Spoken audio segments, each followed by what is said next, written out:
Let's take a trip down to Rozelle to James Craig Drive. And what we're going to look at today is some of the works that Westconnex have been doing over the last couple of years and whether they've made things safer for cyclists. Now, back in June 2020, when they started reconfiguring this site, well, in fact, it was before this date, down here on this corner where cyclists were diverted to, they left a power pole, well, not in the middle of the path, but close to the middle of the path. And it was clearly identified at the time as being really hazardous. And quite a few people wrote to Westconnex and told them about it. I actually was fortunate enough to do a ride with the safety manager from Westconnex and one of the project managers that was organised by Bicycle New South Wales. And we had a look at the pole and stopped there and we had a chat about it and discussed what could be done about it.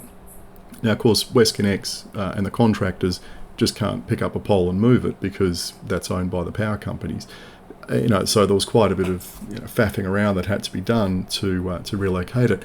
And because it wasn't on the original plans to relocate it, well, that was a big change that had to be made. Come this month, though, I went for a ride around this area and was very pleasantly surprised to find that the pole had been shifted, and not only had this horrible pole been moved, but two others as well, it seems. I think, unfortunately, it took someone crashing into the pole to make people wake up to the fact that it had to be relocated. So a bit unfortunate there that we, said this stuff had to be shifted, and that just fell on deaf ears. But, at least it's gotten done. It'd be nice if people actually listened when we said there are serious concerns about the hazards here, but that's just life, I guess. Anyway, let's just go back to this and have a closer look at the poles that I think have been relocated. So as we come around the corner here, there's this, what you might call a sticky out power pole there that's been, I don't know where it's gone, but it's clearly gone. And you might also notice that the rather chopped up concrete on the pavement has also been dug up and replaced, which is good because the old surface going around here wasn't the best. And we used to have to do a bit of a slalom here through the poles, and that one's disappeared as well. And look, we didn't actually ask for that pole to be removed.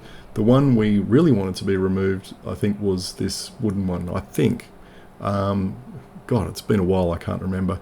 Maybe it was that other one. But anyway, that one's been removed as well, which is great news. So nice for cyclist safety. That's the plus. The bad is, well, it took a very, very long time for that to happen.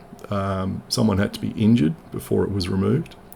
And this just wasn't thought about in the advanced planning. I mean, someone should have gone through here on a bike and just figured out, right up front, oh my goodness, that's a risk. Instead, I guess the planning was done from maps or walkthroughs rather than cycling through, and that's why this was missed. The other little bugbear I've got is with the quality of the surface that's been put down. So this little bit of asphalt here, it feels like it was levelled with sledgehammers or ball peen hammers or something of that ilk. It's not terribly smooth. It's not very professional at all. Great that it's been done, but really no attention has been paid to comfort or surface quality. So look, a mix of good and bad there. Safety good, comfort bad, timeliness terrible, but we move on.